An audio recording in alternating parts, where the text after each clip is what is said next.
Добрый день, дорогие подписчики и гости канала. Сегодня с вами я, один из авторов телеграм-канала «Генерал СВР», генерал-лейтенант службы внешней разведки, тот человек, которого вы знаете как Виктор Михайлович. Сегодня у нас четверг, 19 января, мы с вами проводим промежуточный выпуск. И хочу вам напомнить, что в комментариях к нашему вчерашнему выпуску вы можете оставлять свои вопросы, на которые я отвечу завтра, 20 января. Сегодня я сделал ответы на вопросы для наших подписчиков Patreon. Вопросов настолько много, что все в один выпуск не уместилось. Я сделаю на следующей неделе еще один выпуск, где отвечу на оставшиеся вопросы, которые были уже сделаны у нас в Patreon. Так, а с вами, уважаемые зрители и слушатели, мы начинаем прямо сейчас. Сегодня были несколько довольно замечательных, конечно, в кавычках, событий. Ну, во-первых, телефонный разговор Путина с президентом Ирана Ибрахимом Раиси. Путин продолжает клянчить вооружение, которое иранское руководство задерживает поставки вооружений.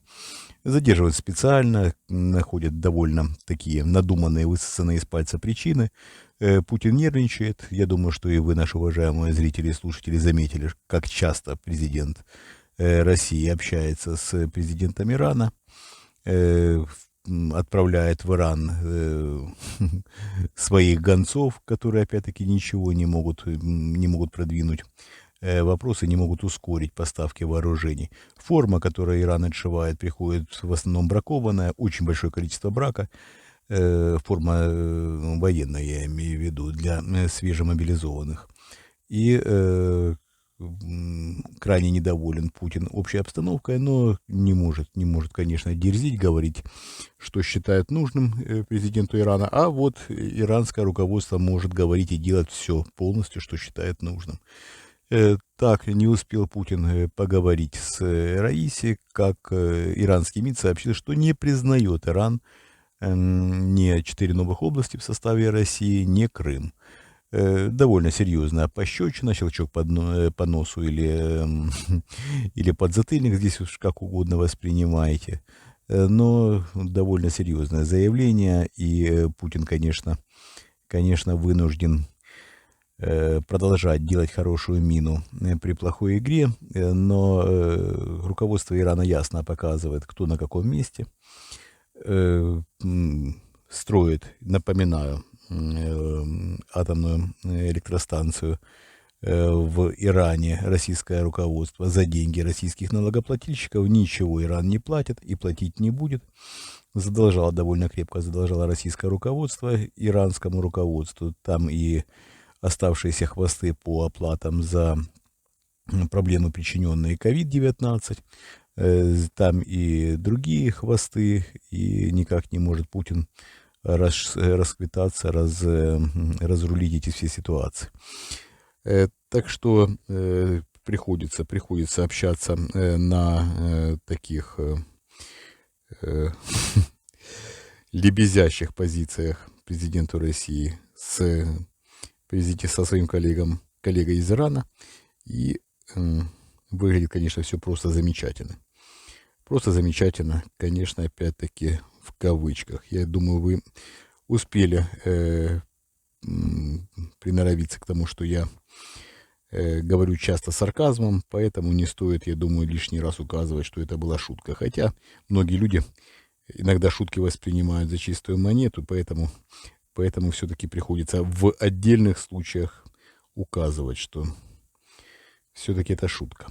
Так, перейдем к следующим новостям.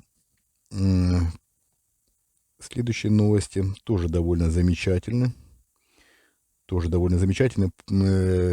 Человек, который довольно прилично похож на президента России, встретился с главой Роскосмоса Юрием Борисовым. Двойник Путина проводит в последнее время довольно часто личные встречи, очные встречи с представителями регионов России, с представителями правительства, с главами госкорпораций. Все прокатывает довольно неплохо. Схема встреч уже обкатана и э, воспринимается все довольно, довольно неплохо. Я имею в виду, те люди, которые общаются с двойником президента, воспринимают за чистую монету. Ну, здесь сказывается, во-первых, волнение, во-вторых, эти люди не так часто встречаются с президентом в основном. Ну и в-третьих, надо понимать, что человек действительно довольно серьезно похож на президента. Современная медицина, современная пластическая медицина позволяет сделать практически идентичного двойника. Поэтому все проходит в этом случае очень даже неплохо. Далее устанавливают системы ПВО на крышах домов города Москвы. Ну, что можно сказать? Война приходит практически в каждый дом. Я хочу напомнить, что совсем недавно Небензя, или, как его называет президент России Владимир Путин, Непися, представитель России в ООН, гневно рассказывал, как нехорошо делает Украина, что устанавливает системы ПВО в жилых кварталах. И что якобы, еще раз подчеркиваю, Украина виновата в том, что ракета,